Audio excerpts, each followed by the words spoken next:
अस्सलामुअलैकुम and welcome to रौनक इफ्तार। रौनक इफ्तार में मैं आयशा अब्रार और मेरे साथ मौजूद हैं जवाद अहमद सिद्दीकी।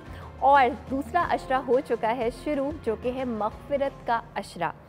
हम पूरा साल पता नहीं कितने गुनाह करते हैं, कुछ के बारे में हमें पता होता है, कुछ के बारे में हमें पता नहीं होता है, लेकिन यही उम्मीद है इस अशरे से कि जितने भी गुनाह हमने किए हैं जानते बूझते हुए और बग़ैर जानते बूझते हुए, उनको अल्लाह ताला माफ़ फरमाए और हम मग़फ़िरत के इस अशरे में वो दुआएं मांग सकें जो कि हमें ना सिर्फ इस ज़िंदगी में बल्कि इसके बाद भी बहुत ज़्यादा फ़ायदा पहुँचाए। जी हाँ, अब सिर्फ दुआओं से नाज़रीन काम शायद ना चले, हमें इस्लाह अहवाल और इस्लाह अमाल भी साथ साथ करनी होगी। अगर अशरा मग़फ़िरत है तो तौबा इस्तग़फ़ार यकीनन, लेकिन उसके साथ साथ ये नीयत भी कि वो अमाल जिन पर हम अल्लाह के हुज़ूर शर्मिंदा हैं वो हम धीरे धीरे छोड़ देंगे, तर्क कर देंगे।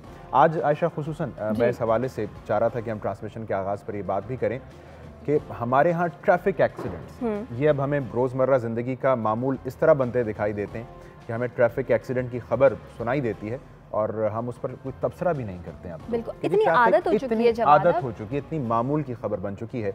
और मेरी नज़र से एक तहकीक गुजरी कि सिर्फ कराची शहर में नाजरीन सालाना 30,000 एक्सीडेंट्स होते हैं, और अगर आप इसकी औसत निकालिए तो रोज़ाना की बुनियाद पर तकरीबन 82 एक्सीडेंट्स हो रहे हैं कराची शहर में से। और इनमें बताया गया है कि हर 2 दिनों में 5 एक्सीडेंट्स ऐसे हो रहे हैं जिनमें इंसानी जान ज़ाया हो रही है। अब आपको लगेगा कि इसकी वजूहात शायद हमारी सड़कों की सूरत हाल है, सिग्नल्स का ना होना है, लेकिन जो तीन सबसे बड़ी वजूहात वो क्या है आयशा सामने आती हैं वो हमारी आपकी गलती है नाजरीन, तेज़ रफ्तारी। बिल्कुल बिल्कुल, बिना लाइसेंस के ड्राइवर्स, ना तजुर्बाकार ड्राइवर्स या वो ड्राइवर हज़रात जिनके पास लाइसेंस ही नहीं है।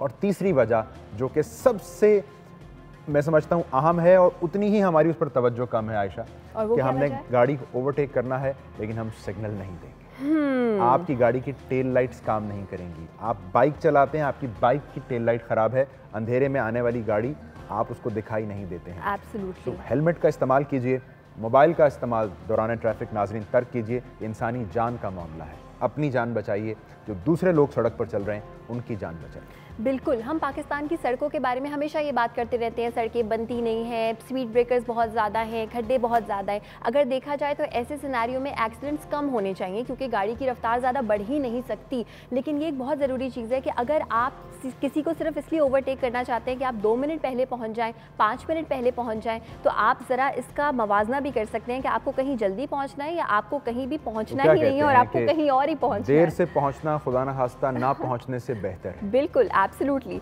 तो मुझे लगता है जवाद कि एज ए नेशन ये चीज़ इस तरह से भी सॉल्व हो सकती है अगर सिर्फ हम टाइम की पाबंदी कर लें, वक्त की पाबंदी। अगर आप एक एरिया में रहते हैं, आपको बी एरिया में जाना है, तो आपको अंदाज़ा होगा कि जी ट्रैफिक आवर अगर है तो इतना टाइम लगेगा, ट्रैफिक आवर अगर नहीं है तो इतना टाइम लगेगा। तो आई थिंक तसल्ली से हर काम करें। हर वक्त हम जल्दी में होते हैं और जल्दी का काम हमेशा शैतान का काम होता है। और अच्छा, एक जो दूसरी वजह देखिए, एक तो वक्त की पाबंदी हो गई, दूसरा हम बदकिस्मती से कहना पड़ता है कि हमारे मुल्क में शायद इंसानी जान की जो कीमत है, जो उसकी कदर व मंजिलत है, हम उससे पूरी तरह आगाह ही नहीं है। अगर मुझे आपको इंसानी जान की वैल्यू का अंदाज़ा होगा तो हम अपनी जान की भी हिफाजत करेंगे, दूसरे की जान की भी हिफाजत बिल्कुल हिफाजत करेंगे। और अगर रास्ते में कोई एक्सीडेंट देखें तो एक छोटी सी हम्बल सी रिक्वेस्ट है कि अगर आप उसकी मदद कर सकते हैं, अगर आप उस इंसान को खींच के निकाल के लेके जा सकते हैं, ज़रूर रुकिए। लेकिन सिर्फ तमाशा देखने के लिए जो आप रुकेंगे उससे और 1000 लोग मुतासिर होंगे। वरना जो मुतल्लिका इदारे हैं उन्हें कॉल कर दीजिए चलते फिरते। आपके अगर हाथ में मोबाइल है और आप इस्तेमाल कर रहे हैं तो आप रेस्क्यू का नंबर मिलाइए और किसी को आगाह कीजिए कि फलां जगह पे एक शख्स मदद की उसको ज़रूरत है क्योंकि एक्सीडेंट हो गया। तो ये छोटी छोटी नेकियां ऑल अलोंग द वे आप जमा कर सकते हैं। एब्सोल्युटली। और अब की जो हमारी ट्रांसमिशन है उसमें हम रेसिपी भी मज़ेदार सी बनवाएंगे शेफ़ नमान मलिक से। अशराए मग़फ़िरत है, उस हवाले से भी हम करेंगे बात, लेकिन ये सब कुछ होगा एक छोटी सी और भूलिए नहीं, पाकिस्तान बामुकाबला जनूबी अफ्रीका चैंपियंस ट्रॉफी, उस पर भी बात होगी। बिल्कुल, ब्रेक के बाद।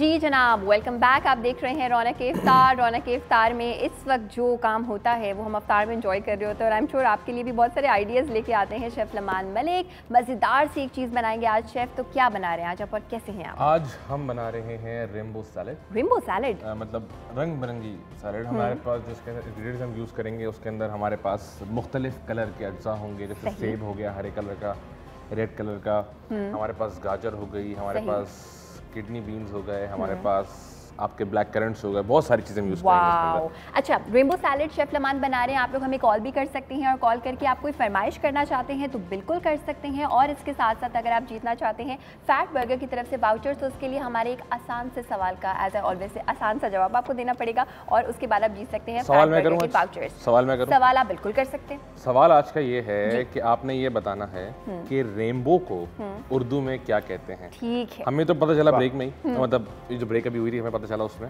लेकिन आपने बताना है कि रेनबो को उर्दू में क्या कहते हैं।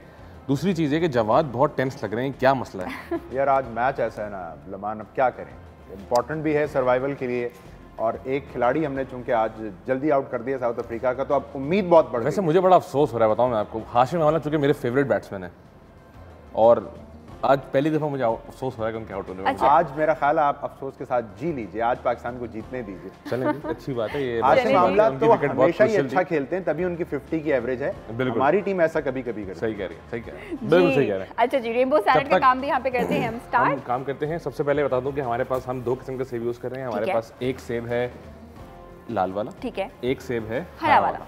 अच्छा, हरा और लाल यूज़ करने की वजह सिर्फ कलर्स है, कलर के साथ साथ दोनों का टेस्ट भी फ़र्क होता है। ठीक है, रेड एप्पल जो होता है थोड़ा सा मिठास में ज़्यादा होता है और सही। आपका जो हरा एप्पल होता है उसमें थोड़ा सा खटास होती है, ठीक है। और मिठास थोड़ी सी कम होती है। ठीक है, तो दोनों में और से जो भी आपको in अच्छा fact, लगता है। मजे की बात है कि ज़्यादा क्रिस्पी आपका रेड एप्पल। अच्छा, इसमें ऐसा तो नहीं कि एक Green एप्पल कच्चा है और एक पका हुआ? नहीं, नहीं, ये बिल्कुल नहीं। पका हुआ है, लेकिन ये थोड़ा सा क्रिस्पी भी होता है, बड़ा मजे का है। ठीक है, अच्छा इसको हम छिलके समेत ही इस्तेमाल करेंगे सैलेड में हम शेफ? लोग बिल्कुल से इस्तेमाल करेंगे। सही है, वेरी नाइस। और आप हैरान हो जाएंगे अगर आपको कभी पता चल जाए कि सेब की दुनिया में कितनी इकसाम होती हैं। रॉयल गाला, मैरी और ग्रीन बिल्कुल एप्पल जी। एंड रेड एप्पल, बहुत सारे नाम होते हैं इसके।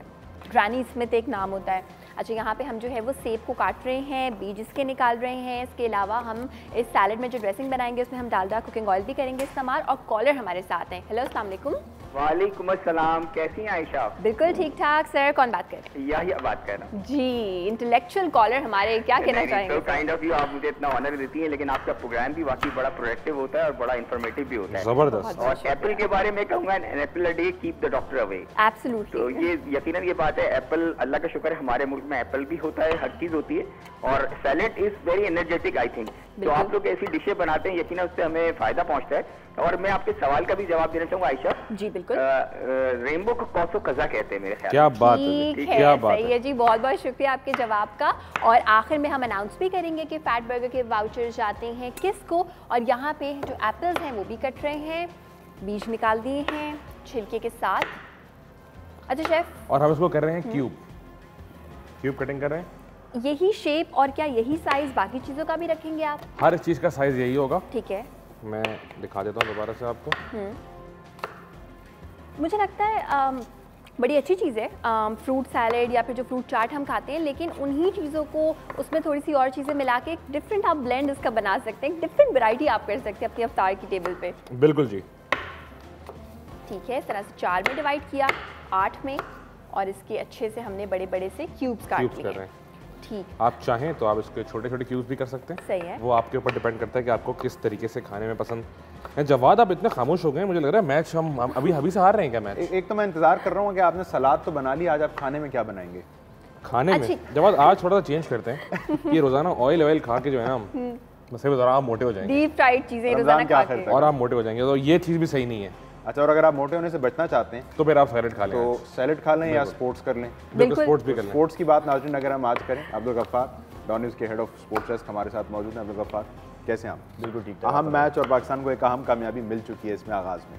जी बिल्कुल, बहुत अहम मैच, क्योंकि पाकिस्तान पहला मैच भारत से हारा, तो उसके बाद अब इस मैच को जीतना पाकिस्तान के लिए बहुत ज़रूरी है। और अच्छा आगाज़ है जवाद अब तक, क्योंकि पाकिस्तान के पेसर्स ने एक कंट्रोल आगाज़ किया, बहुत ज़्यादा बाउंड्रीज नहीं दी। आज हालांकि हाशिम आमला और डिकॉक जितने खतरनाक खिलाड़ी हमें पता है कि वो तेज़ी से रन बनाते हैं, लेकिन पाकिस्तान ने अभी तक जो कंटेन किया 10 ओवर में 47 रन पर एक आउट है, तो मैच इस पर 50-50 है। और पाकिस्तान के पहली विकेट ही आते ही हाशिम आमला को जो है वो इमाद वसीम ने आउट किया, तो उसके फ़ौरन बाद हफीज़ को सरफराज लेकर आए हैं। तो अच्छा टैक्टिक्स है, क्योंकि साउथ अफ्रीका की टीम स्पिनर्स पर इतना अच्छा नहीं खेलती। रन रेट अभी काबू में है, तो कुछ हमारे जज्बात भी जो है वो अभी काबू में है कि चलें पाकिस्तान टीम ने जो स्टार्ट लिया, ये नहीं है कि साउथ अफ्रीका ने आते ही कोई बहुत ज़्यादा रन बना दिए और हम एकदम से बैकफुट पर चल रहे हैं। बेहतर आ रहा है ये आगाज़। अच्छा, स्पिनर्स को फ़ायदा हुआ इसकी वजह ये भी है कि आज नई पिच यूज़ नहीं हो रही है एजबेस्टन में, ये पुरानी ही पिच यूज़ हो रही है, वो नेचुरली स्पिनर्स को सपोर्ट करती है। फिर बहुत बड़ा फैक्टर है पिच भी, लेकिन हमें ये भी मद्देनजर रखना होगा कि आज जो कंडीशंस हैं जवाब वो बहुत अच्छी हैं बैटिंग के लिए। पूरा मैच होने का इम्कान है। बारिश की पेश गोई है लेटर ऑन, लेकिन ज़्यादा नहीं है। और सन इज़ आउट फुली, और जिस तरह रवि शास्त्री कह रहे थे मैच से पहले कि ये वो विकेट है जहाँ कोई भी टीम टॉस जीत के पहले बैटिंग ही करेगी। तो थोड़े से हम अनलकी भी हैं कि अगर हम इस विकेट पर टॉस जीत के पहले बैटिंग करते, और जिस तरह की बैटिंग कंडीशंस हैं 280 300 वाली विकेट ये इजीली है अगर आप नॉर्मल भी खेलते हैं, जो कि कंडीशन और विकेट बहुत अच्छा है। लेकिन अगेन इंटरनेशनल क्रिकेट का प्रेशर है, चाहे तो पाकिस्तान पहले बैटिंग करता है या अब साउथ अफ्रीका कर रहा है। विकेट्स आप शुरू में ले लेते हैं या बीच में अच्छा कंटेन करते हैं, तो ये रन आसानी से बनते भी नहीं हैं। लेकिन पाकिस्तान का आगाज़ इस वक्त बेहतर है, अब इसको और ये बेहतर इसलिए भी है कि बुनियादी तौर पर ये मैच तो है, लेकिन ये एक मिस मैच था, क्योंकि एक टॉप टीम है आईसीसी के अंदर इस वक्त और एक 8वें नंबर की, यानी आईसीसी चैंपियंस ट्रॉफी में एक टॉप पर टीम थी और एक बॉटम एंड पे, यानी पाकिस्तान साउथ अफ्रीका। दो बातें इसमें एक और भी ऐड कर देता हूँ कि इस वक्त जो ओडीआई रैंकिंग के नंबर 1 नंबर 2 बॉलर हैं वो दोनों साउथ अफ्रीका से हैं। पाकिस्तान का सिर्फ एक बॉलर जो है वो टॉप 20 में है, वो भी आई थिंक 21st पोजीशन चले गए थे। और पाकिस्तान साउथ अफ्रीका के 4 बैटर्स जो हैं टॉप में शामिल, पाकिस्तान के एक बाबर आजम है टॉप 20 में। लेकिन अगेन जब दो बड़ी टीमें खेलती हैं, चाहे वो एक हम इस पर नंबर 8 पर हैं, वो नंबर 1 पर हैं, उस दिन जो अच्छा खेलेगा वो बड़ा मैटर करता है। पाकिस्तान का जो ये आगाज़ है डिसिप्लिन है, बेहतरीन बात। उस दिन जो अच्छा खेलेगा वो फातेह करार पाएगा, हर दिन एक नए दिन की तरह। बिल्कुल, साउथ अफ्रीका के ऊपर ये प्रेशर भारत रहेगा कि ये सिर्फ 3 मैच का जवाब टूर्नामेंट है। पाकिस्तान, आपको इंटरेस्टिंग सिनेरियो बताऊं हमारे जो देखने वाले उनके लिए भी, कि पाकिस्तान अगर आज का मैच हारता भी है तो हम टूर्नामेंट से बाहर नहीं हो रहे। अच्छा, फिर भी हमारे पास चांस ये है कि साउथ अफ्रीका जो है इंडिया श्रीलंका दोनों से हार जाए और फिर नेट रन रेट पे बात आए। तो बहुत ज़रूरी है जवाब कि इस मैच को भी आप आखिर तक ले जाने का सोचें, चाहे आप जीतें या हारें, लेकिन आपका 100% एफर्ट हो, जो कि अगेंस्ट इंडिया नहीं था। अगर उस मैच को आप स्ट्रेच करते, वहाँ पर आप एक बेहतर स्कोर करते, तो ये वो नेट रन रेट बहुत ज़्यादा काउंट करेगा अगर आप एक मैच जीत भी जाते हैं, या फिर अगर आप श्रीलंका को आखिरी मैच हराते हैं और श्रीलंका चूँकि इतनी अच्छी फॉर्म में नहीं लग रहा, तो अगर एक उसको अपसेट इंडिया कर देता है तो हमारे पास चांस रहता है। लेकिन बहरहाल हम तो पहले भी ये देखेंगे कि हम आखिरी 2 मैच जीतने का सोचें, क्योंकि मुझे पता क्या लगा, मुझे लगा आप कह रहे हैं तुम जीतो यार, हमें तुमसे प्यार है। नहीं, ये नंबर 8 पे मुश्किल हो जाएगा कहना, नंबर 8 रैंकिंग के लिए। ये बोल के हमने जो है वो पाकिस्तानी टीम जवाद अहमद का ये जो गाना है, जवाद के हम नाम जो है उनका ये जो गाना है, आई थिंक वो अब थोड़ा सा आउटडेटेड हो जा रहा है। हमने अब इस गाने का इस्तेमाल इतना कर लिया है कि एक काम करें, आप एक गाना आप ही बना दें इसी तरह का, कोई मिलता जुलता। नहीं, इस गाने के लिरिक्स हम चेंज कर देते हैं। मैं अगर गाना बनाऊंगा वो इस गाने की नफी होगा। नहीं भाई, ये इतनी ढील नहीं है। हम ये गाना बना लें कि तुम जीतो, क्योंकि पैसे बहुत अच्छे मिलते हैं क्रिकेट वालों को, हॉकी वाले बेचारे उनकी तनख्वाहें नहीं मिलती, तो आपको तो वैसे ही पैसे मिल रहे हैं, तो एहसान कोई नहीं है। और अगर आप हार जाते हैं तो थोड़ा ग्रेसफुली हारें, बस ये पैगाम है। जीतो हारो को छोड़ें, हमारा यही गाना है बस। आपकी रेसिपी कहाँ पहुंची? बिल्कुल जी, हमारी रेसिपी अपने प्रिपरेशन के मराइल के अंदर है। हम अब खीरे को क्यूब कर रहे हैं, खीरे क्यूब कर रहे हैं। ठीक है, जब हम क्रिकेट की बात कर रहे थे बीच में हमने इसमें हमने खीरे को डिसीड कर लिया, क्योंकि अमूमन होता ये है कि जब किसी भी सैलेड के अंदर खीरा विद सीड जा रहा होता है, टमाटर विद सीड जा रहा होता है, तो वो पानी छोड़ता है। आप बिल्कुल स्लाइस इसके बीच के ऊपर निकालेंगे और आपका सीड अलग हो जाएगा। शेफ, हमने इसमें चुकंदर भी ऐड किया है ना? जी, चुकंदर भी हमने ऐड किया है। सही है। ब्लांच करके या ब्लांच चुकंदर बॉयल हुआ हुआ है, चुकंदर हमने बॉयल किया हुआ है। ठीक है, और इसी के साथ साथ हमारी अच्छा यहाँ पे कटिंग जारी है। कॉलर भी हमारे साथ है, उनसे करते हैं बात। हेलो, अस्सलाम वालेकुम।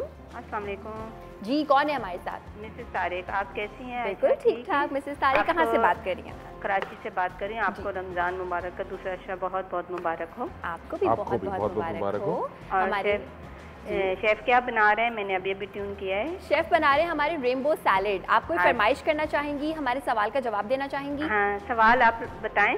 ठीक है, आपने बताना ये है कि हजूर अकरम सल्लल्लाहु अलैहि वसल्लम की पैदाइश कहाँ पर हुई? हुजूर अकरम सल्लल्लाहु अलैहि वसल्लम की पैदाइश कहाँ पर हुई? जी। मक्का में। मक्का में, ठीक है जनाब, बहुत बहुत शुक्रिया जवाब देने का। हम आखिर में बताएंगे सही जवाब क्या था, और जिसको भी सही जवाब जिनके भी निकलेंगे उनको हम देंगे फैट बर्गर के वाउचर्स। चलते हैं रेसिपी की तरफ दोबारा से। टमाटर कट गए, अब टमाटर क्यूब कर रहे हैं। टमाटर को हमने टमाटर के बीज निकाल लिए हैं, और बीज मैंने जैसे कि बताया कि बीज हम निकाल इसलिए रहे हैं कि ताकि पानी ना छोड़े, सारे बिल्कुल ड्राई ड्राई से रहे। और हम जो इसके अंदर बनाएंगे इसका विनेग्रेट, हम इसमें सिर्फ वही ऐड करेंगे। फिर हम इसमें ऐड करेंगे उबली हुई गाजर। ठीक है, अच्छा गाजर भी उबाल के ऐड करनी है, सही। सब्जियां ही सब्जियां हैं इसमें। और हम इसमें ऐड करेंगे, अच्छा क्या बोलते हैं इसको? इसको बोलते हैं किडनी बीन्स, किडनी लाल बीन्स, लोबिया। लाल लोबिया ऐड करेंगे। वेरी नाइस, ठीक है वाकई जी। रेनबो और रेनबो लग रही हम है। इसमें ऐड करेंगे थोड़ी सी iceberg lettuce. Iceberg lettuce, chef अगर आइसबर्ग लेटस किसी को ना मिले तो वो सलाद पत्ता इस्तेमाल कर सकता है क्या? बिल्कुल कर सकता है, सलाद बिल्कुल पत्ता कर इस्तेमाल। सकते हैं, ठीक है। हम इसके अंदर आइसबर्ग लेटस इस्तेमाल करेंगे। सही है, इस तरह से हमने श्रेड कर लिया, ये ऐड कर दिया। अच्छा अभी हमने इसमें कोई भी ड्रेसिंग शामिल नहीं और की है। चूंकि जवाद को, मुझे पता है कि जवाद को मीट बहुत पसंद है, तो उनके लिए मैंने ख़ास तौर पे उबली हुई चिकन का इस्तेमाल भी किया है। आदाब। इसको मैंने थोड़ा नमक वाले पानी में उबाल लिया था, ठीक है। और मैंने इसके 1 सेंटीमीटर के क्यूब्स कर लिए हैं।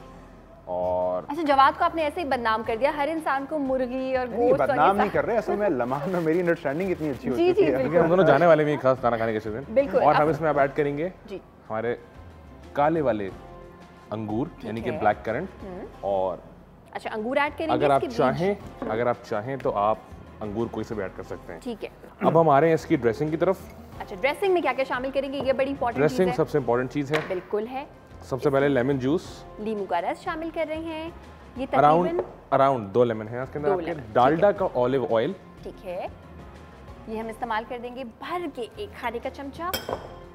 शहद, शहद हम करेंगे इसमें ऐड, शहद है, नींबू का रस है, डालडा का ऑलिव ऑयल हमने किया है और इसका इस्तेमाल, फ्रेशली चॉप गार्लिक रॉ, कच्चा बिल्कुल। गार्लिक, ठीक है, लहसुन बिल्कुल कच्चा ऐड किया है, और साथ हम में इसमें ऐड करेंगे सॉल्ट, नमक, ठीक है, हाफ टेबल स्पून साथ में ब्लैक पेपर। ओह काली मिर्च ये हम बेसिकली add ये काली मिर्च जो है ये रोस्टेड है, ठीक है, इसको आप तवे पे भून लीजिएगा। ठीक है, उसके बाद कूटा हुआ है, पीसा नहीं है इसको, और क्रश चिल्ली, ठीक है, और इसको लाल अच्छे से मिर्ची, मिक्स करेंगे। और कुटी हुई लाल आखिर मिर्ची। में यहाँ पे हमारी ड्रेसिंग बन हम चुकी है, थोड़ा सा- दोबारा से बढ़ते हैं क्रिकेट की जाने। थोड़ा सा ऐड करेंगे जी, सिरका हम भी। चाहेंगे कि हम बैटिंग के ऊपर भी नाजरीन ज़रूर बात करें। अब्दुल गफ्फार जैसे कि बता रहे थे कि टॉप 2 जो बॉलर्स हैं आईसीसी रैंक, दोनों साउथ अफ्रीका में हैं, रबादा और ताहिर।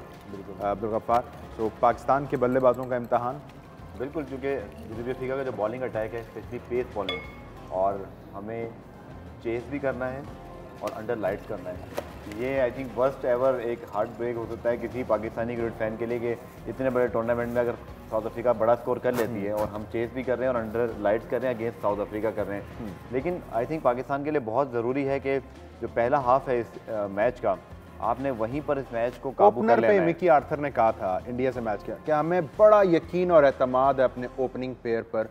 हालत ये है कि हमें एक मैच के बाद ओपनिंग पेयर तब्दील करना पड़ा है। देखिए, बड़ी टीमें क्या करती हैं जवाब के टूर्नामेंट से पहले जो 6 महीने होते हैं उसमें बिल्डअप करती हैं और अपने उन तमाम प्लेयर्स को रोटेशन चाहे तो आप कर रहे हैं, एक्सपेरिमेंट्स कर लें, वेस्ट इंडीज़ जैसी सीरीज़ इन्हीं जो बड़े टूर्नामेंट से पहले हो, वहाँ एक आध मैच हार भी जाए तो परवाह नहीं होती, लेकिन आपको अपनी बड़े इवेंट की तैयारी करनी होती है। कहाँ थी तैयारी?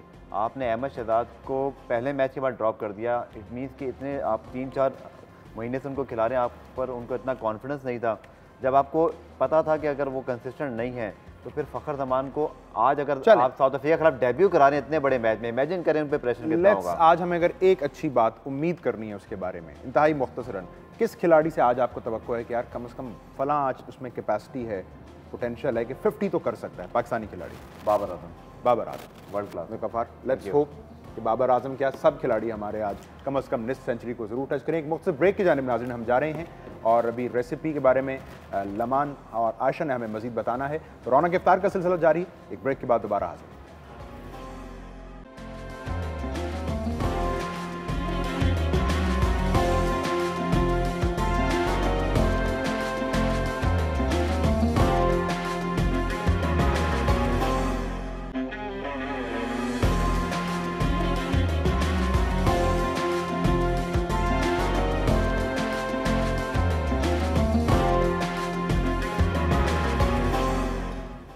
जी वेलकम बैक टू रौनक इफ्तार। रौनक इफ्तार में शेफ़ लमान बना रहे हैं रेनबो सैलेड। उसके बारे में भी आपको बताएंगे कि किस तरह से उन्होंने बनाई ड्रेसिंग और क्या क्या उसमें ऐड किया। लेकिन सबसे पहले आपको ये बता दें कि जब आप सब्जियों को काटेंगे तो हो जाएंगे आपके हाथ गंदे, और उन हाथों को साफ़ करने के लिए आप इस्तेमाल करेंगे लाइफ बॉय का, क्योंकि लाइफ बॉय नया सिल्वर जो है वो जरासीम को और भी ज़्यादा अच्छे तरीके से मारता है। चलते हैं हम रेसिपी की जानिब। जी शेफ़, क्या बात की आपने। वैसे जवाद, मैंने सुना एक और भी आउट हो गया अभी। जी हाँ, आज देखें ना मुसलसल अच्छी खबरें आ रही अच्छी हैं। खबरें आ रही हैं, यानी कि आज हमें पूरी उम्मीद हो जाएगा मैच जीत रहे हैं। टीम ने हमारी उम्मीदों को ना इस वक्त पहुंचा दिया आसमान पर। जवाद, मेरी उम्मीदें वहीं पे हैं अभी। आपको तो आमला का अफसोस है ना असल। बस चले जी, हम आ जाते हैं रेसिपी की तरफ। हमने इसके अंदर ड्रेसिंग के अंदर हमने सैलेड मिला लिया। इसको अच्छी तरीके से हम टॉस करेंगे। ठीक है। ड्रेसिंग का मैं रिपीट करता चलूँ। ड्रेसिंग हमने बनाई है शहद से, डालडा का ऑलिव ऑयल यूज़ किया हमने, उसमें शहद ऐड किया हमने, लेमन जूस ऐड किया। आपको अगर खटास ज़्यादा पसंद है तो आप लेमन जूस और सिरका दोनों ऐड कर सकते हैं मैंने इसके अंदर। और ब्लैक पेपर ऐड किया, क्रश चिली ऐड किया है, सॉल्ट ऐड किया है, और इसको अच्छी तरीके से विस्क किया और हमारी ड्रेसिंग तैयार हो चुकी है। अब हम आ रहे हैं सर्विंग की तरफ। ठीक है। सर्विंग के लिए एक वाइट से प्लेटर का इन्होंने जो है वो यूज़ किया है, सो डैट सारी चीज़ें रंग बिरंगी डिफरेंट कलर्स में दिखाई दें। बिल्कुल सही सुना आपने। अच्छा लमान, ये जो शाइन है ये ड्रेसिंग की वजह से है? ये शाइन जो है ऑयल की चिकनाहट है ऑयल की बेसिकली। चिकनाहट। आपका डालडा का ऑलिव ऑयल मैंने ऐड किया इसके अंदर। ठीक है। इसकी वजह से एक बेहतरीन सी शाइन आई हुई है इसके अंदर। ऑलराइट। सारी सब्जियां, सारे फल जितने भी आप सोच सकते हैं, जो भी आपको पसंद हो आप सारे ऐड कर सकते हैं। शेफ ने यहाँ पे बहुत सारी सब्जियां, बहुत सारे फल इसमें शामिल किए हैं। और इसको हम सर्व पार्सली से करेंगे या हरे धनिया से इसके करेंगे? साथ हम ऐड करेंगे हरा धनिया। ठीक है। अच्छा, खट्टी मीठी मज़ेदार सी ये कोई मुझे चीज़ लग रही है कि ना बहुत ज़्यादा खट्टी, बिल्कुल फ्रूट चाट से मुख्तलिफ है, हालांकि चीज़ें काफ़ी हद तक वैसी उसमें ऐड हुई हुई हैं। बिल्कुल जी। वाओ। और हरे धनिया की शाइन शेफ इसलिए कि ठंडे पानी में भिगो के ठंडे रखा पानी में हमने उसको सोख करके रखा हुआ था। ठीक है। और आपका सैलेड तैयार हो चुका है। ठीक है, बहुत बहुत शुक्रिया आपका अपनी भी मज़ेदार बहुत-बहुत सी शुक्रिया। रेसिपी बनाने का, और इसको हम खाएंगे इफ्तार में। बहुत जवाब, बहुत शुक्रिया मैच शेफ की आपका। जैसे ही कोई अच्छी खबर आए जी तो मुझे ज़रूर बताइएगा। देखिए, बिल्कुल। आपने बड़ी समझदारी की बात की है, लेकिन मैं आपको यकीन दिला रहा हूँ अच्छी खबर आए ना आए खुदा ना खास्ता, मैंने इफ्तार होते ही खा जाना है। चलें, बिल्कुल बहुत सही है। ज़बरदस्त। बहुत शुक्रिया हम ये हम सोचेंगे कि हम खुशी में खा रहे हैं, दुख में खा रहे हैं। और जैसे कि जवाद, हम हमेशा बात कर रहे होते हैं कि हम अपनी इस ट्रांसमिशन में कोशिश करते हैं उन लोगों को बुलाया जाए जिन्होंने वाकई सोसाइटी के लिए कुछ किया है। डिफरेंट NGOs को भी हमने बुलाया, उनको रिप्रेजेंट किया। लेकिन जवाद, मुझे ऐसा लगता है कि जब कोई इंसान फिज़िकली या मेंटली चैलेंज्ड होता है तो उसका सर्वाइवल बड़ा मुश्किल हो जाता जी है। हाँ, और आज हमने जिस शख्सियत को दावत दी है रौनक इफ्तार में, उनका काम इस हवाले से बड़ा मुनफरद है कि वो काम कर रहे हैं कराची वोकेशनल ट्रेनिंग सेंटर के साथ। ये वो इदारा है जो पेशा वराना तरबियत दे रहा है, लेकिन किन को दे रहा है ये बहुत अहम है।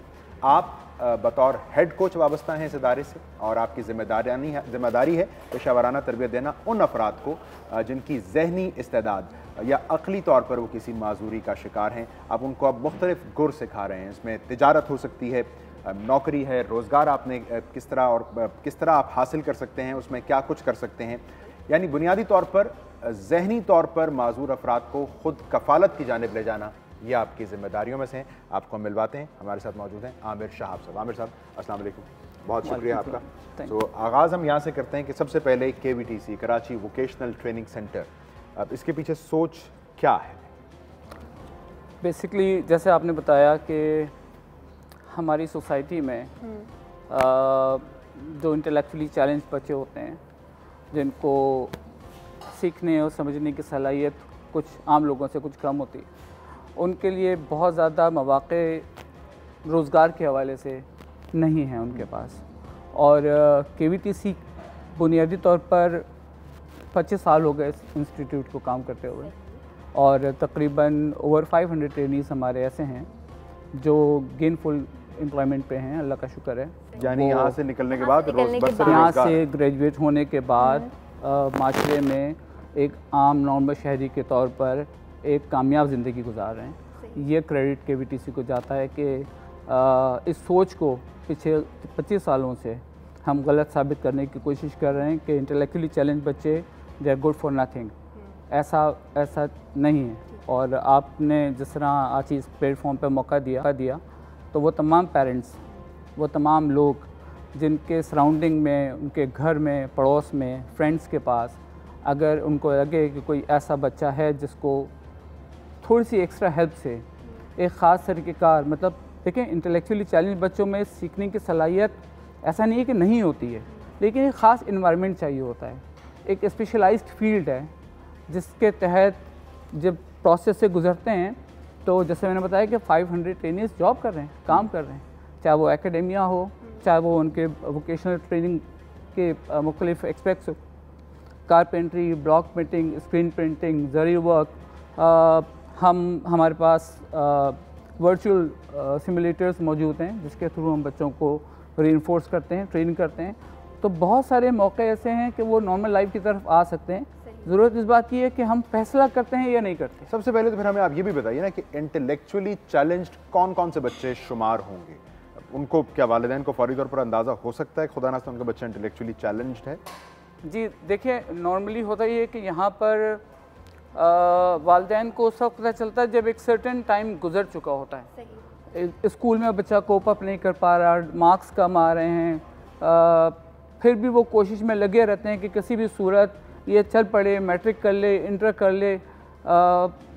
जब उनको इंडिकेट हो जाता है कि बच्चा नॉर्मल इन्वायरमेंट में कोप अप नहीं कर पा रहा है, सोशली इतना मैच्योर नहीं है, उसका मैच्योरिटी लेवल कम है और उसको सोशल इंटरेक्शन में, कम्युनिकेशन में, डिफरेंट सेल्फ डायरेक्शन में बात करते हैं। लेकिन आशा, हमारे यहाँ तो अमूमन इस तरह के बच्चों को हम सिर्फ नालायक तालिब इल्म कह के, और खास तौर पे उन बच्चों को भी सर ये भी ज़रूर बताइएगा कि डिसलेक्सिया है, ऑटिज़म है, ये सारे जो बच्चे हैं जो कि बेशक पता है कि डिसलेक्सिया है या ऑटिज़म है या बेशक नहीं भी पता, तो सर जब आपके पास माँ बाप लेके आते हैं तो उस वक्त उनका एक जो होप, एक उम्मीद होती है, उनको क्या लगता है कि ये एक दिन आएगा नौकरी कर सकते हैं, या फिर वो बिल्कुल नाउम्मीद होकर आपके पास लेके आते हैं?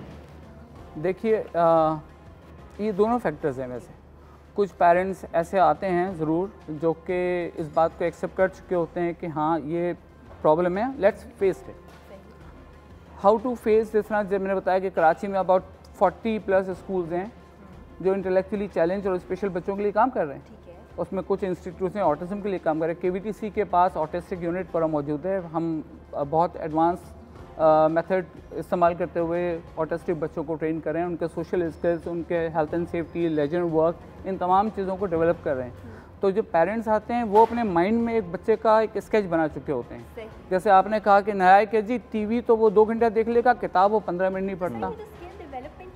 ये जो एक पूरा एक मरहला है, एक पूरा प्रोसीजर है स्किल को डेवलप करने का, तो आपके पास इस काम के लिए कुछ एक्सपर्ट्स मौजूद हैं जो हर बच्चे को इनफरादी तौर पर देख के बताएंगे जी ये बच्चा इस स्किल में एक्सेल कर सकता है? देखिए, KVTC का हर बच्चा अपना एक इंडिविजुअलाइज्ड प्लान रखता है विच इज़ कॉल्ड IEP, और ये एक पूरी टीम है जिसमें क्लिनिकल साइकोलॉजिस्ट हैं, उसमें डॉक्टर्स हैं, उसमें स्पेशल एजुकेटर्स हैं, उसमें थेरेपिस्ट हैं, चाहे वो स्पीच थेरेपिस्ट हो, चाहे वो ऑक्यूपेशनल थेरेपिस्ट हो, ये तमाम लोग अवेलेबल हैं और बड़े क्वालिफाइड स्किल्ड लोग हैं। इनको पता है कैसे काम करना है और वो काम कर रहे हैं। बात सिर्फ ये है कि चूँकि हम एक सोशली हम इस बात को एक्सेप्ट नहीं करते कि जी एक मेरा बच्चा एक ऐसे स्कूल में जा रहा है जिसके आगे जहनी माजूरीन लिखा हुआ है तो मैं क्यों इस बच्चे उस जगह सेक्रीफाइस कर जाते हैं, लेकिन ये नहीं सोचते कि इसका आउटकम ये है कि आने वाले वक्त में हमेशा है ना, हमेशा तो उनके पेरेंट्स को, सिबलिंग्स को लुक आफ्टर नहीं करने, एक वक्त ऐसा आएगा जब उस बच्चे को अपनी ज़िंदगी खुद जीना है, तो उसको फिर इसको खुद कफील होना चाहिए और ये हो सकते हैं, ये हो सकते हैं। ज़रूरत इस बात की है कि हम ये डिसीजन लेते हैं कि इन बच्चों को भेजा जाए। और एक बात दूसरी, हमारे पास ओवर 70% बच्चे ऐसे हैं जो नॉन अफोर्डिंग फैमिली से आते हैं, यानी वो बोझ, जो माली बोझ बर्दाश्त नहीं कर सकते, जो बिल्कुल बॉर्डर लाइन के भी, जो एक बिलो द बेल्ट ज़िंदगी गुजार रहे हैं। सर, इसके लिए आप कोई मदद इस तरह से लेते हैं कि दूसरे लोग मदद कर सकें? फॉर इंस्टेंस, अगर किसी का बच्चा ठीक है मेंटली चैलेंज भी नहीं है लेकिन वो हेल्प करना चाहते हैं दूसरों की, ऐसा कोई ज़रिया है कि वो मदद कर सकें? देखिए, बिल्कुल कराची शहर अच्छे लोगों की कमी नहीं है इसमें। मैंने ये देखा इन 25 सालों में, मुझे KVTC में काम करते हुए 23 साल हो गए बेसिकली। इन 23 सालों में मैंने ये देखा कि वो लोग जो इंस्टीट्यूट एक दफ़ा आ जाते हैं और वो कमिटमेंट देख लेते हैं और वो देख लेते हैं क्या यार इसका मैं जो पैसा खर्च कर रहा हूँ इसका ये आउटकम है, तो वाई नॉट। मैं एक शख्स को कब तक मैं रोटी खिला सकता हूँ या कब तक मैं उसको पैसा दे सकता हूँ कि वो अपना पेट भर ले, क्यों ना इसकी मदद की जाए और एक सर्टेन टाइम के बाद ये खुद ना सिर्फ अपनी कफालत करे बल्कि अपने इर्द गिर्द, अपने बहन भाइयों की, अपने वालिदैन की और हमारे पास ऐसी एग्जांपल्स मौजूद हैं। अच्छा, इस बारे में मज़ीद भी बात करेंगे, ब्रेक पे जाने का वक्त हुआ है और ये वाकई एक बड़ी खूबसूरत सी सोच है, बहुत ही अच्छा काम है उस माशरे में, उस जगह पे जहाँ हम बोलते हैं कि जी एक नॉर्मल इंसान को जो कि स्पेशल नहीं है किसी भी लिहाज से, उसको नौकरी नहीं मिल रही, और यहाँ पे वोकेशनल ट्रेनिंग की हम बात कर रहे हैं उन बच्चों के लिए, उन लोगों के लिए जो कि मेंटली या फिर फिजिकली चैलेंज्ड है। इस बारे में मज़ीद बात करेंगे एक छोटी सी ब्रेक के बाद।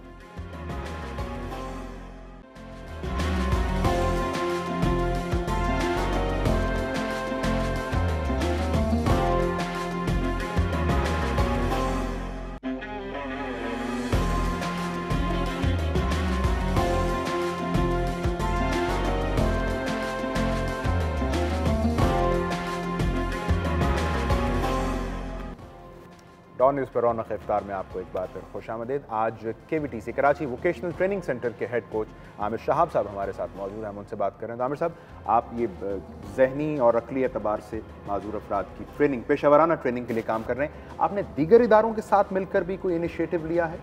जी बिल्कुल, ये वक्त की शदीद ज़रूरत है कि हम अपनी नॉलेज को शेयर करें और जो दूसरे लोगों की एक्सपर्टीज़ है उसको अपने पास लेके आएँ।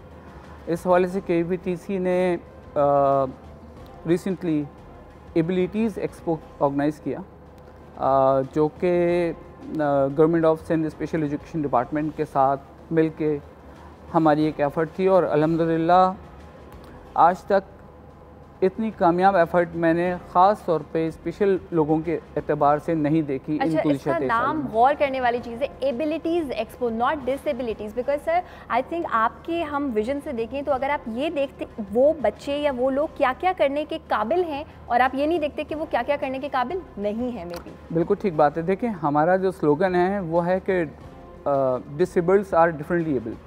नाइस।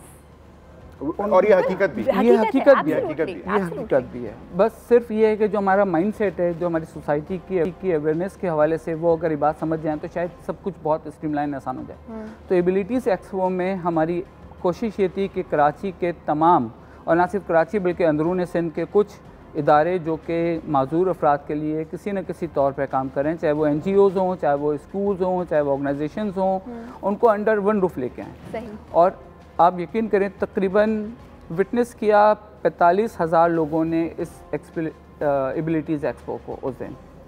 और हम बड़े शुक्रगुजार हैं गवर्नमेंट ऑफ सिंध के इस हवाले से कि उन्होंने मुकम्मल हमारा साथ दिया, और हम उम्मीद करते हैं कि आने वाले वक्त में ये जो चैलेंजेस का सामना हम और हमारे तरह के दूसरे इदारे कर रहे हैं, डेफिनेटली इस तरह की मिलता रहेगा। मगर सर एक अफसोस आती है कि घर पर इस वक्त बहुत सारे ऐसे बच्चे भी हैं जो घर पर हैं, जो कि नहीं निकलते, उनके माँ बाप इस चीज़ को अंडरस्टैंड नहीं करते। तो हम चाहेंगे कि आप ये ज़रूर बताएं कि जब ये बच्चे यहाँ आते हैं, वोकेशनल ट्रेनिंग हासिल करते हैं, तो कहाँ कहाँ सक्सेसफुली ये काम कर पाते हैं, क्या क्या जॉब अपॉर्चुनिटीज इनके पास होती हैं? और दूसरा ये भी कि वोकेशनल ट्रेनिंग के लिए क्या कुछ एज लिमिट भी है? देखें, KVTC अडल्ट सेंटर है। 13 इयर्स के बाद फिर हम 13 साल के बाद हम बच्चों को देते हैं, और ये एक पूरा प्रोसेस है। मतलब जब कोई बच्चा आता है तो एक असेसमेंट होता है जिसमें हम देखते हैं कि क्या कैपेबिलिटीज़ हैं, उसका इमोशनल स्ट्रेंथ कितना है, वीकनेसेस कितनी हैं, और हमें लगता है कि हम उस बच्चे की मदद कर सकते हैं अगर हम इस काबिल हैं। हम ये नहीं देखते कि वो बच्चा इस काबिल है कि KVTC में दाखिल हो सकता है और क्राइटेरिया को मैच करें। हम ये देखते हैं कि हमारा क्या, हम इस काबिल हैं कि इस बच्चे की मदद कर सकते हैं, और हमें लगता है तो फिर we keep the child for the second assessment, और उस सेकंड असेसमेंट के दौरान उसका पूरा पर्सनालिटी एनालिसिस कर लेते हैं, हर चीज़ उसकी हम स्क्रीन आउट कर लेते हैं। पेरेंट्स को बुलाते हैं, उनसे एक सेटिंग करते हैं। बिल्कुल पेरेंट्स का उन्होंने एक माइंड सेटअप किया होता है कि जैसे हमारी पहले बात की कि ये कर रहा है और ये नहीं कर रहा, तो अगर ये कर सकता है तो ये क्यों नहीं कर सकता। तो वो उनको वहाँ पर एक रियल पिक्चर दिखाई जाती है कि लोग, दिस इज़ योर चाइल्ड, यहाँ से जो आपने एक खुद पेंट किया हुआ इसको हटाइए, दिस इज योर चाइल्ड। लेकिन वालिदैन का बाज़ औक़ात रवैया ऐसा होता है जैसे बच्चा जानबूझकर ये कर रहा है। बिल्कुल, देखिए बिल्कुल पेरेंट्स के साथ ये इशू तो रहता है कि उनको ऐसा लगता है, लेकिन बीइंग स्पेशलाइज्ड हमारा काम ये है कि उनको कन्विंस करें, उनको समझा दें, और उनकी समझ आ जाती है। जब वो थोड़े दिन के बाद उनको एक सर्टन चेंज बच्चे की पर्सनालिटी में, उसके बिहेवियर में, उसके एटीट्यूड में, उसकी स्पीच में, उसके आई कांटेक्ट में फर्क जब दिखाई नजर आता है, जब क्वालिटी ऑफ लाइफ बेहतर होना शुरू होती है, तो फिर ऑटोमेटिकली उनका इंटरेस्ट आना शुरू हो जाता है कि अरे ये पहले अब तो कुछ अरसे के बाद वो फिर लाइन पे आ जाते हैं। बिल्कुल। अच्छा सर, वो सरसे के बाद क्या होता है जब वो खुद कफील हो जाते हैं, इंडिपेंडेंट हो जाते हैं, और कोई ऐसा आप बताना चाहेंगे, शेयर करना चाहेंगे कि वालिदैन आपके पास आए हों, खुश हों पहली कमाई पे अपने बच्चे की?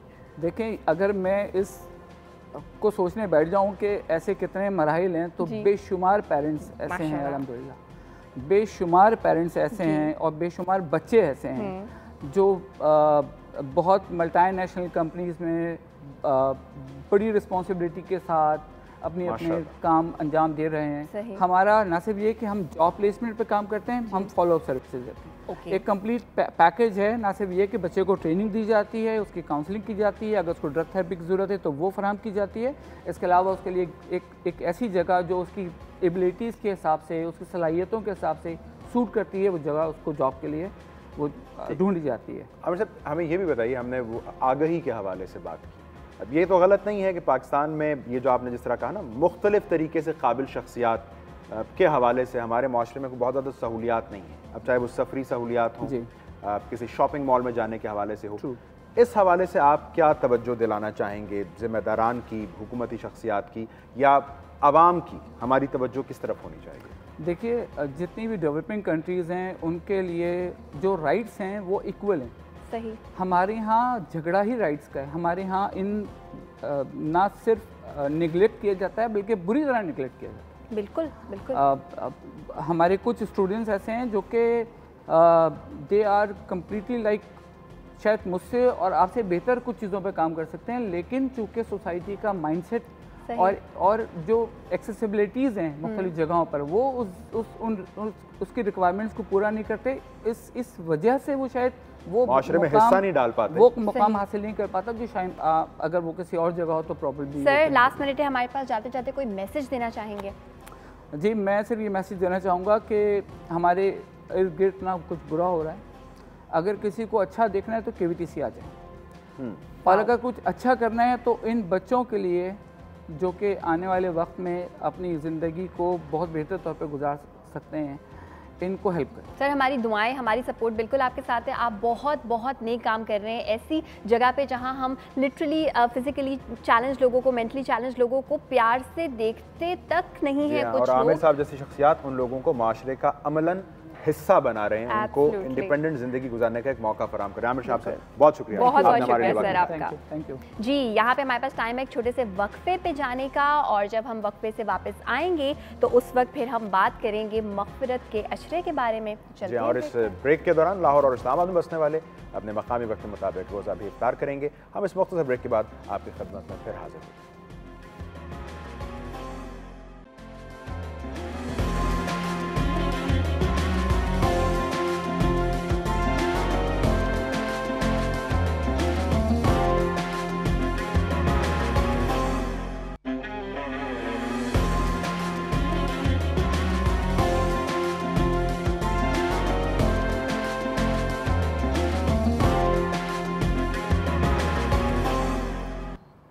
जी, वेलकम बैक टू रौनक के इफ्तार। रौनक के इफ्तार में आज हम बात करेंगे रहमत के अशरे से निकलकर अब हम पहुंच चुके हैं मग़फ़िरत के अशरे पर, इसके बारे में बात करेंगे। लेकिन उससे पहले आपको ये बता दें कि टेलीनॉर के थ्रू अब आप अपनी वीडियो स्ट्रीमिंग देख सकते हैं। सिर्फ 8 रुपये देकर 1 घंटे के लिए आप जितना मर्जी चाहें आप वीडियो स्ट्रीमिंग कर सकते हैं, और इससे ज़्यादा पैसे भी डिडक्ट नहीं होंगे, और इंटरनेट भी चलेगा बिल्कुल फास्ट 4G के थ्रू। और इसके साथ साथ आपको ये बता दें कि हमारी जितनी भी ट्रांसमिशन का भी ये सिलसिला जारी है, 8 बजे तक आप कोई भी सवाल करना चाहें कर सकते हैं, और हम आपसे जो सवाल करेंगे उसके बदले में अगर आप हमें देंगे सही जवाब तो उसके बदले में आप हासिल कर सकते हैं फैट बर्गर की तरफ से वाउचर्स। तो आज हमारा जो मौजूद गुफ्तगू रहेगा नाज़रीन वो अशरा मग़फ़िरत है, और उसके लिए हमने एक मरतबा फिर यहाँ पर ज़हमत दी है। हमारे साथ मौजूद हैं डॉक्टर हसन रिजवी साहब, अस्सलाम वालेकुम। उनके साथ तशरीफ़ रखते हैं नूर रहमानी साहब। मुफ्ती साहब आपका भी बहुत शुक्रिया, आप वक्त निकाल कर लाए।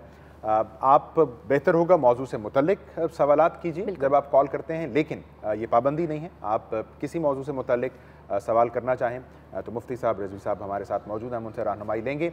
सो अशरा मग़फ़िरत इसके हवाले से हम रहनुमाई लेने की कोशिश करेंगे, लेकिन अब से कुछ ही देर के बाद कराची में अज़ान मग़रिब भी है। सो मेरा ख्याल है शाम गुफ्तगू का जो बाकायदा आगाज़ है वो उसके बाद शुरू हमें करना चाहिए। सो आप रौनक का इफ्तार देखते रहिए। अगर आपके जहनों में सवालात हैं तो नंबर घुमाइए, डॉन न्यूज़ हमारी इस नशरियात का हिस्सा भी बनिए।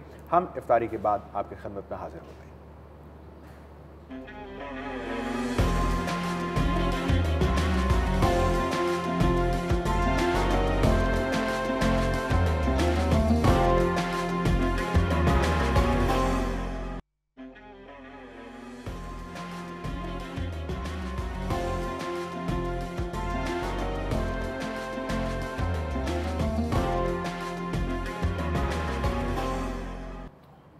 जी, वेलकम बैक टू रौनक इफ्तार। रौनक इफ्तार में आज हम बात कर रहे हैं, दूसरा अशरा हो गया है शुरू, मग़फ़िरत का अशरा। गुनाह हमारे अगर बड़े हों या बेपनाह गुनाह हो तो क्या हम मग़फ़िरत हासिल कर सकते हैं? क्या हम खुदा से माफ़ी मांग सकते हैं? क्या हमें मिलेगी माफ़ी? ये बताएंगे हमारे उलमा कराम। हमारे साथ मौजूद हैं डॉक्टर हसन रिजवी और साथ में मौजूद हैं मुफ्ती नूर रहमानी साहब। जी रहमानी साहब, बताइएगा कि अगर गुनाह बहुत ज़्यादा हो या कोई ऐसा गुनाह कबीरा जिसको हम कहते हैं, उसके बाद क्या हम मग़फ़िरत मांग सकते हैं? नहमदुहु व नसल्ली अला रसूलिल करीम, अम्मा बाद, फ़अऊज़ु बिल्लाहि मिनश शैतानिर रजीम, बिस्मिल्लाहिर रहमानिर रहीम। तमाम तारीफ़ें अल्लाह सुब्हानहु व तआला के लिए और दुरूद सलाम अल्लाह के रसूल हुज़ूर मोहम्मद मुस्तफ़ा सल्लल्लाहु अलैहि वसल्लम पर। बहन का जो सवाल कि गुनाह बहुत ज़्यादा हों तो माफ़ी किस तरह मांगी जाए, क्या किया जाए। एक शख्स अल्लाह के नबी सल्लल्लाहु अलैहि वसल्लम के दरबार में हाजिर है। या रसूल अल्लाह, मैं बहुत गुनाहगार, या रसूल अल्लाह मैं बहुत गुनाहगार। और ज़ारो क़तार वो रो रहे हैं, या रसूल अल्लाह मैं बहुत गुनाहगार। कितने गुनाह हैं? ज़मीन के ज़र्रा से ज़्यादा। कितने गुनाह हैं? का आसमान के तारों से ज़्यादा। कितने गुनाह हैं? समंदर की क़तरों से ज़्यादा। अब अल्लाह के रसूल ने जुमला अदा किया, क्या अल्लाह की रहमत से ज़्यादा? नहीं, अल्लाह की रहमत तो बहुत बड़ी है। कहा हाथों को बुलंद करो, अल्लाह सुब्हानहु व तआला तुम्हारे गुनाहों को मुआफ़ फरमा दे। अल्लाह ताला को मुआफ़ करना बहुत ज़्यादा पसंद है। जब कोई शख्स मुआफ़ी तलब करता है तो अल्लाह के नबी शाह फरमाते हैं कि कोई शख्स सहरा के अंदर हो, सहारा के अंदर हो, उसकी ऊँटनी हो और जिस पे वो सफ़र कर रहा हो, गर्मी की शिद्दत की वजह से वो एक साया देखिए वहाँ बैठ जाए और कुछ देर के बाद उसकी आँख लग जाए। जब वो आँख दोबारा खुले तो वो देखे कि उसकी ऊँटनी गायब है। साहबा ने क्या सुना, वो तो बड़ा परेशान होगा क्योंकि वो जो है वो सवारी अगर चली जाए तो वो तो अपनी मौत नज़र आएगी। आका ने फरमाया कुछ देर के लिए आँख बंद करे, फिर खोले और ऊँटनी सामने, वो कितना खुश होगा? कहा बहुत ज़्यादा खुश होगा। कहा जब बंदा तौबा करके अल्लाह की बारगाह में रुजू करता है तो अल्लाह उससे भी ज़्यादा खुश होता है। सुभान अल्लाह। बिल्कुल, ये बात ध्यान में रखें। कुछ चीज़ें ऐसी हैं कि जब बंदा, छोटी छोटी चीज़ें हैं कि जिनकी वजह से बड़े बड़े नेकियाँ मिल जाती हैं। आपकी इस प्रोग्राम में एक नुस्खा, जब आप वज़ू करें, वज़ू करने के बाद आप पहले बिस्मिल्लाहिर्रहमानिर्रहीम पढ़ लें, आगाज़ पर आगाज़ कर लें। उससे क्या होगा? उससे ये होगा कि जब आप हाथों को धो रहे होंगे तो हाथों के गुनाह झड़ रहे होंगे। आप कुल्ली कर रहे होंगे तो मुंह के गुनाह झड़ रहे होंगे। आप कान के साफ़ कर रहे होंगे तो कान के गुनाह झड़ रहे होंगे। चेहरे को तो चेहरे के गुनाह और पाँव के तो पाँव के गुनाह झड़ जाएंगे। कुछ मकामात ऐसे हैं कि जहाँ दुआएँ कबूल होती हैं। जब बंदा खाना काबा पे जाता है और उसकी निगाह खाना काबा पे पड़ती है, पहली निगाह पड़ती है, वो अल्लाह से मग़फ़िरत तलब करता है, अल्लाह सारे गुनाहों को मुआफ़ फरमा देता है। मकाम इब्राहीम पर अल्लाह गुनाहों को मुआफ़ फरमा देता है। हतीम में अल्लाह गुनाहों को मुआफ़ फरमा, तवाफ़ के दौरान अल्लाह ताला गुनाहों को माफ़। और एक जगह और है, कुरान कहता है वलौ अन्नहुम इज़ ज़लमू अनफुसहुम जाऊका, कि जब तुम अपनी जानों पे जुल्म कर लो, बेइंतहा गुनाह कर चुके हो, क्या करना है तुम्हें? तुम्हें दरबार मुस्तफ़ा में आना है। तुम दुआ करोगे और अल्लाह के रसूल तुम्हारे लिए दुआ करें, लवजदुल्लाह तव्वाबर रहीमा। अब तुम अल्लाह सुब्हानहु व तआला को बहुत ज़्यादा गफ़ूर और रहीम पाओगे। एक शख्स बाद विसाल, 3 दिन या 4 दिन के विसाल के बाद अल्लाह के नबी सल्लल्लाहु अलैहि वसल्लम के दरबार में आए। इसको इमाम राज़ी अहले सुन्नत के नज़दीक बहुत बड़े आलिम दीन हैं और मुफस्सिर कुरान हैं डॉक्टर साहब, वो जानते हैं कि इमाम राज़ी वो लिखते हैं कि एक शख्स आया, रोने लगा कि या रसूल अल्लाह, हम जब गुनाह कर लिया करते थे, आपके दरबार में आते थे, आप दुआ करते थे, अल्लाह गुनाहों को माफ़ कर दिया करता था, अब क्या होगा हमारा? और कुरान की आयत पढ़ा वलौ अन्नहुम इज़ ज़लमू अनफुसहुम जाऊका। रोते रोते बेहोश हो गया। सैयदना अली हैदर करार वहाँ तशरीफ़ फरमाया, खड़े हुए थे, रोज़े रसूल से आवाज़ आई, अली से कह दो आया है तो बख्शा जाएगा। हमारे पास यहाँ पे एक ब्रेक का टाइम हुआ है और अभी तो हमने बात ये की कि मग़फ़िरत हासिल हम बिल्कुल कर सकते हैं, लेकिन कितना ये चीज़ डिपेंड करती है कि आपकी नीयत क्या है। अगर कोई इंसान माफ़ी तलब करे और उसके दिल में ये इरादा हो कि उसके बाद दोबारा मैं ये गुनाह कर दूंगा, तो उसके बारे में खुदा ने क्या हुक्म दिया है आपको बताएंगे हमारे उलमा कराम एक छोटे से वक्फे के बाद।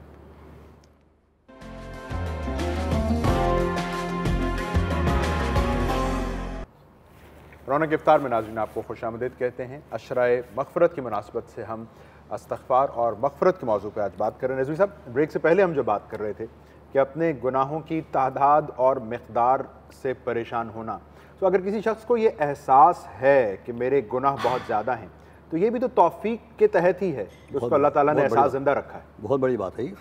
बहुत बड़ी बात है। लेकिन एक आयत कुरान में की है कि रहमतहू वसाअत कुल्ल शै, अल्लाह की रहमत जो है वो हर चीज़ पर वसी है। यानी कोई चीज़ अल्लाह की रहमत से वसी नहीं है, मतलब ये हर चीज़ पर अल्लाह की रहमत छाई हुई है, घेरे हुए। तो कितने भी हमारे गुनाह अजीम हों, बड़े हों, ज़्यादा हों, अगर अल्लाह की रहमत ज़्यादा नहीं हो सकती। सुभान अल्लाह। अल्लाह की रहमत ज़्यादा वसी नहीं हो सकती, क्योंकि कुरान ने कह दिया कि वसाअत कुल्ल शै, अल्लाह की रहमत जो है हर चीज़ पर वसी है।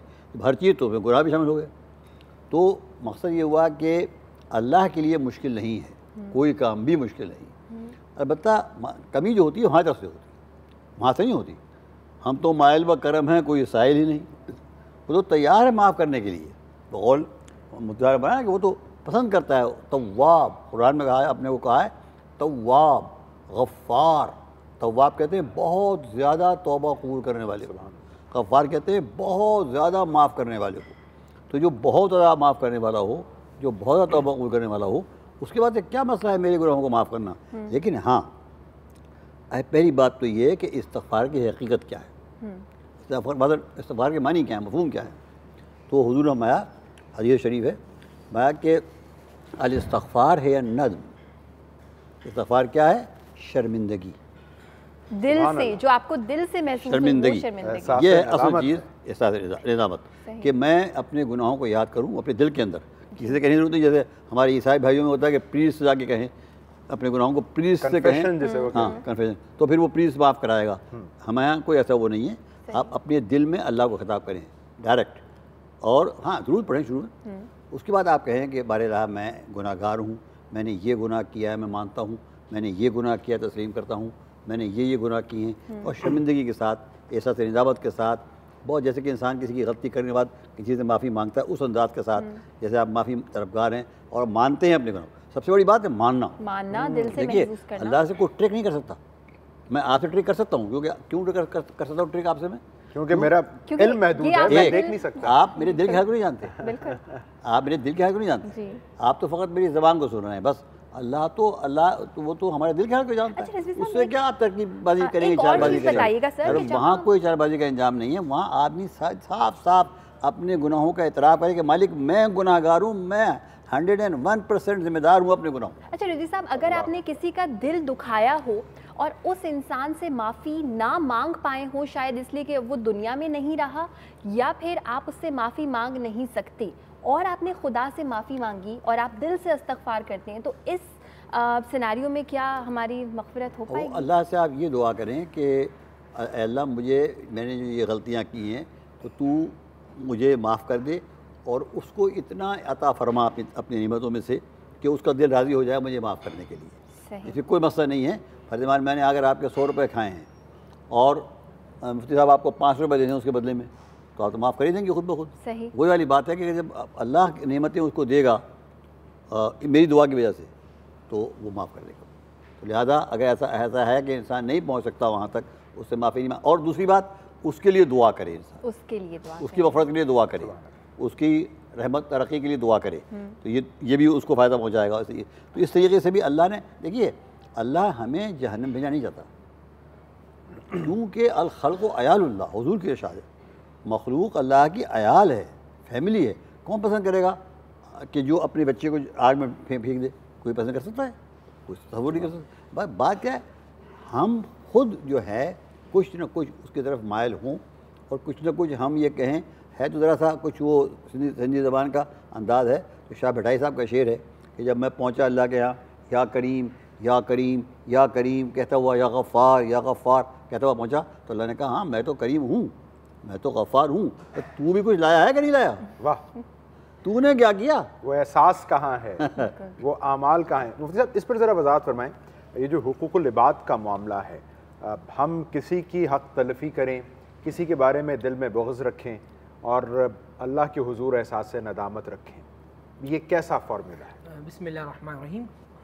कुछ लोग ऐसे हैं कि जिनकी शबे कदर के अंदर भी बख्शिश व मग़फ़िरत नहीं होती। और सर वो कौन लोग हैं? हाँ, मैं तो बताऊँगा जो उनका सवाल था, ये किन लोगों की बख्शिश व मग़फ़िरत नहीं होती, कौन लोग हैं, किन लोगों पर अल्लाह की नज़र रहमत नहीं होती। कि अल्लाह की नज़र रहमत जिस पर हो जाए वो बख्शा जाता है, वो जन्नती हो जाता है और अल्लाह सुब्हानहू व तआला का प्यारा होता है और अल्लाह की नज़र ख़ास जिस पर हो जाए, जिब्राईल उतर कर उससे मुसाफ़ा करते हैं। जिब्राईल अमी जो कुरान लेकर आए, वो फरिश्ते उतरते हैं उस बंदे के लिए। किन पर? जो अल्लाह के साथ किसी को शरीक करता है।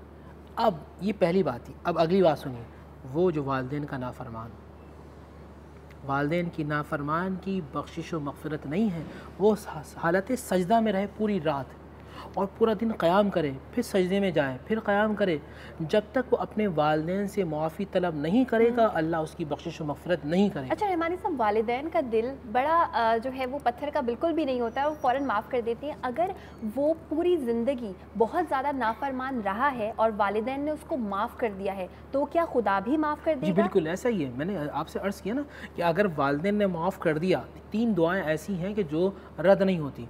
और मैंने आपको पहले भी बुखारी शरीफ की हदीस सुनाई थी। इमाम बुखारी कहते हैं कि रिदाल वालिदी रिदा अल्लाह, जिससे वालिद राज़ी उससे अल्लाह राज़ी, जिससे वालिद नाराज़ उससे अल्लाह नाराज़। अब भाई का अगला सवाल कि किन लोगों की बख्शिश नहीं होती? जो हुकूक़ुल इबाद करते हैं, जो झूठ बोलते हैं, ग़ीबत करते हैं, हसद बुग़्ज़ अनावत रखते हैं, ज़िना करते हैं, जो सोसाइटी को डिस्ट्रॉय कर रहे होते हैं, जो अल्लाह की मखलूक को तंग कर रहे होते हैं, अल्लाह उनकी बख्शिश व मग़फ़िरत नहीं करता। हाँ, कुछ लोग। कॉलर आपकी इजाज़त से, कॉलर ज़ारा हमारे साथ मौजूद है कराची से। अस्सलाम वालेकुम। हेलो। वालेकुम अस्सलाम जी। जी ज़ारा, क्या कहना चाहेंगी? मैं ये कहना चाह रही हूँ कि एक तो इंसान गुनाह करता है, जी करता है गुनाह, जी जी जी रोज़ गुनाह करता है। आगे आपने सवाल बताइए। वो दूसरा शख्स उसको उकसाता है। कि मतलब मुझे ये बताएं कि जो दिल से गुनाह किया जाता है, यानी कि खुद अपनी ज़ात से, जी वो उसकी तो बख्शिश नहीं है। सही, ठीक है, सही। जो कोई किसी को उकसाता है, उसमें कितना हिस्सा है मेरा, समझ लें। जो मैं ज़ाहिर मिसाल दे रही हूँ आपको कि क्या होना चाहिए।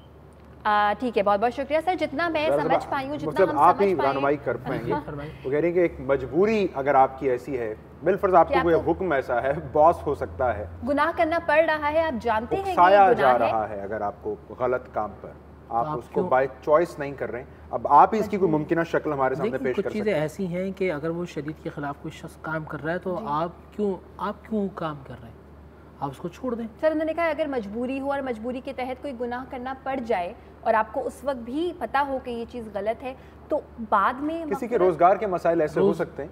देखिए मेरे भाई, एक बात याद रखिएगा, आपको फिर तवक्कल करना है, आपको तवक्कल करना है और आपको मैदान जंग में इमाम हुसैन का किरदार निभाना है। आपको फिर हुर बनना है कि अपनी सारी हालात को छोड़कर रिदा अल्लाह सुब्हानहू व तआला को राज़ी करना है। मखलूक किसको क्या रिज़्क़ दे सकती है? बॉस की हैसियत और औकात क्या है? रिज़्क़ देने वाला तो अल्लाह है। हो सकता है कि आप नाफरमानी करते रहें और बॉस को जो है वो बॉस हार्ट अटैक हो, वो चला जाए और आप भी सारी ज़िंदगी उसके साथ आपका भी इंतकाल हो जाए और आप अल्लाह सुब्हानहू व तआला की बारगाह में राज़ी दरगाह हो जाएँ, आप जहन्नम हो जाएँ, तो आप बॉस को राज़ी ना करें बल्कि खालिक और मालिक और राज़िक को राज़ी करें। और मुख्तसरन ये कि आप गुनाह आपने दिल से किया है या उकसाया गया है, बहरहाल उस पर तौबा इस्तग़फ़ार और इस्लाह आमाल की कोशिश। यहाँ पर ब्रेक की जानिब बिल्कुल हम जा रहे हैं, ब्रेक की जानिब, और ब्रेक से जब हम वापस आएंगे तो आप लोगों की कॉल्स भी हम जो है वो ऐड करेंगे। और कॉल जो आप लोगों की ऐड करेंगे, आप लोग कुछ भी मग़फ़िरत के हवाले से जानना चाहते हो तो बिल्कुल जान सकते हैं, लेकिन उससे पहले हम आपको दिखाने वाले हैं एक पैकेज जिससे आपकी भी इंफॉर्मेशन में इजाफा होगा और हमारी भी। आइए चल के देखते हैं।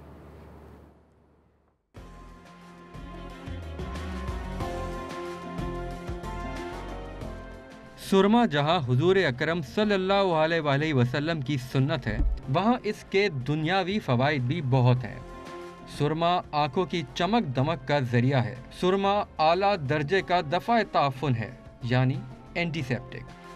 आँखों के माहिरीन के मुताबिक सुरमा आँखों को बीमारियों से बचाता है, जिन बीमारियों का जदीद साइंस में इलाज नामुमकिन है। जदीद साइंस के मुताबिक जब आँखों में सुरमा लगाया जाता है तो सूरज की तेज शुआएं आंखों को नुकसान नहीं पहुंचा सकती। इसके मुकाबले में सुरमा ना लगाने वाले को अल्ट्रा वायलेट रेज नुकसान पहुंचा सकती हैं।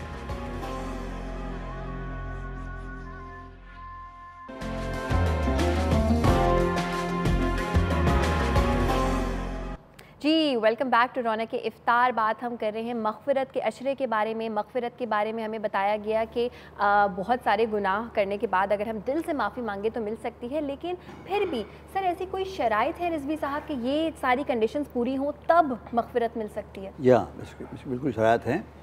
पहली शर्त जो है वो तो ये है कि जो जैसा कि हुजूर ने फरमाया कि इस्तग़फ़ार है या नज़्म, शर्मिंदगी, दिल वाकई शर्मिंदा हो गुनाहों पर और वाक़ईन पछताए और वाकई दिल में एहसास ये पैदा हो कि मैंने अपना बहुत नुकसान किया है।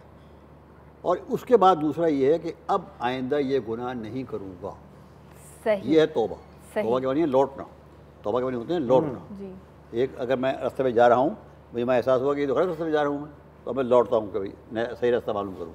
तो ये लौटने को कहते हैं तौबा, यानी मैं ये दिल में इरादा करूँ कि अब आइंदा मैं इस गुनाह को नहीं करूँ। आदतन तौबा ना कीजिए। नहीं, वो तौबा ही नहीं है। मैं तौबा की शरायत ये ना, पहली बात तो दिल से इस्तग़फ़ार होना चाहिए।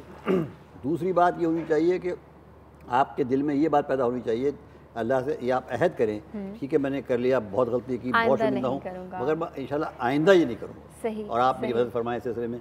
और फिर अज़्म बिल जज़्म, यानी पूरी ताकत के साथ अज़्म करे कि मैं अब ये नहीं करूँगा, तो अल्लाह मदद करता है। फिर अल्लाह मदद करता है, क्योंकि बगैर अल्लाह के तो इंसान तौबा नहीं कर सकता। उसके बाद तीसरी बात ये होती है कि जो सबसे बड़ी बात है कि इसको साबित करके दिखाए कि भाई फ़कत मैं नमाज का इस्तग़फ़ार कर लिया, फिर जाकर रिश्वत ले रहा हूँ, झूठ बोल रहा हूँ, ग़ीबत कर रहा हूँ, तो मेरी क्या इस्तग़फ़ार हुआ? ये तो मजाक कर रहे हैं अल्लाह मियां माज़अल्लाह। सही। मैं एक तरफ कर रहा हूँ कि अल्लाह मेरी ग़ीबतों को माफ़ कर दे, और जब से मैं हटा और आगे ग़ीबत शुरू कर दी, झूठ शुरू कर दी, फिर मैंने क्या तो रिश्वत लेनी शुरू कर दी। तो ये तौबा नहीं, ये अल्लाह मियां से मजाक है। इसको हमारे फसरीन ने लिखा है कि ये अल्लाह से तबस्सुर है। तो आप माज़अल्लाह माफ़ी मांग रहे हैं, इधर आप वही अमल कर रहे हैं।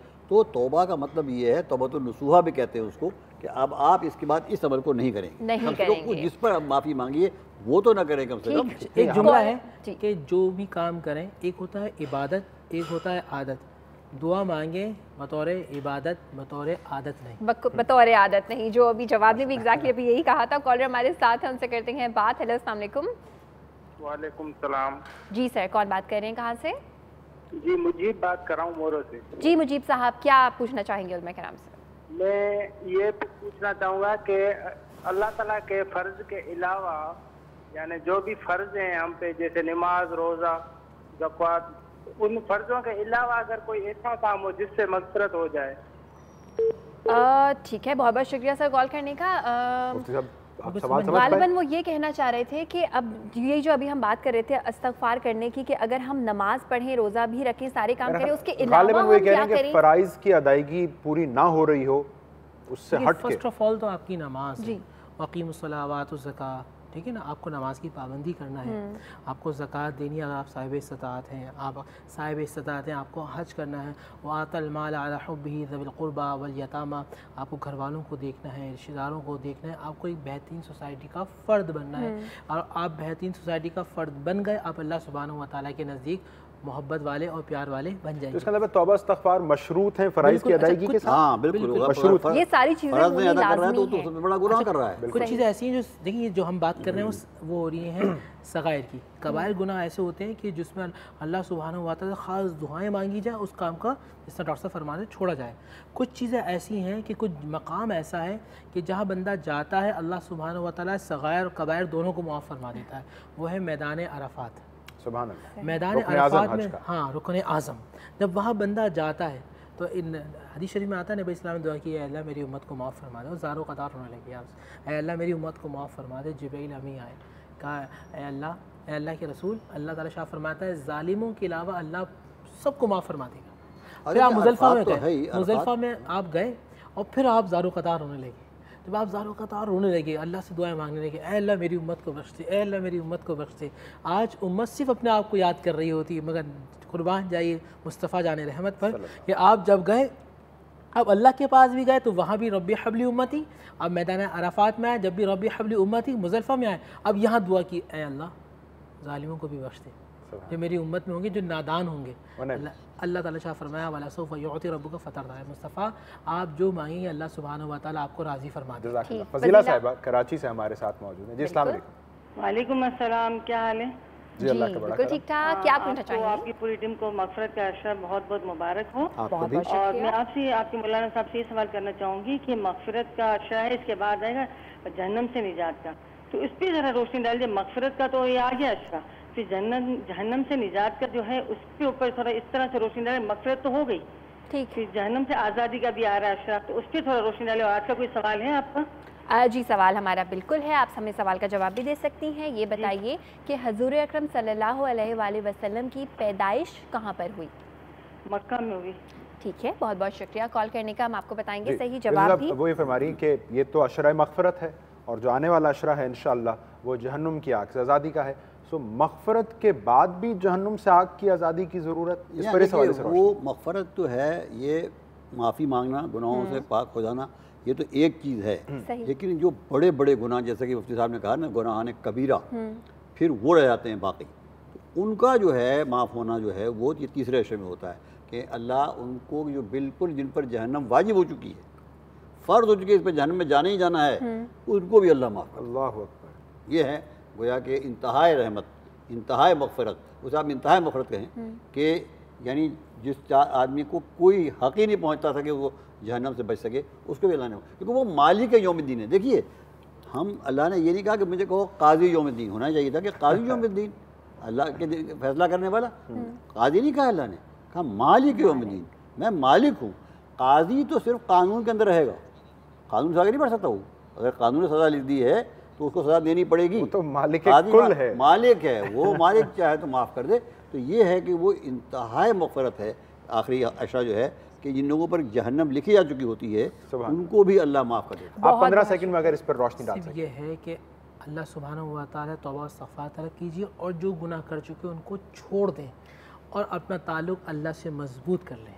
इसी नोट पर आज का हमारा ये जो बहुत शुक्रिया आपका, बहुत बहुत शुक्रिया, ये जो ट्रांसमिशन है इसी नोट पर एंड करते हैं जवाद कि हमारे कोई गुनाह जो इस वक्त ये बातें करते हुए वाकई हमारे दिमाग में आ रहे थे, उनके बारे में हम अल्लाह ताला से माफ़ी तलब करें, नमाज रोज़े सारी चीज़ों की हम पाबंदी करें। और अब इंशाल्लाह हमारी मुलाकात होगी आपसे कल एक नई ट्रांसमिशन के साथ, एक नए टॉपिक के साथ। तब तक के लिए अपना बहुत सारा ख्याल रखिएगा, हम सबको दुआ में याद रखिएगा। अल्लाह हाफ़िज़। अस्सलाम वालेकुम।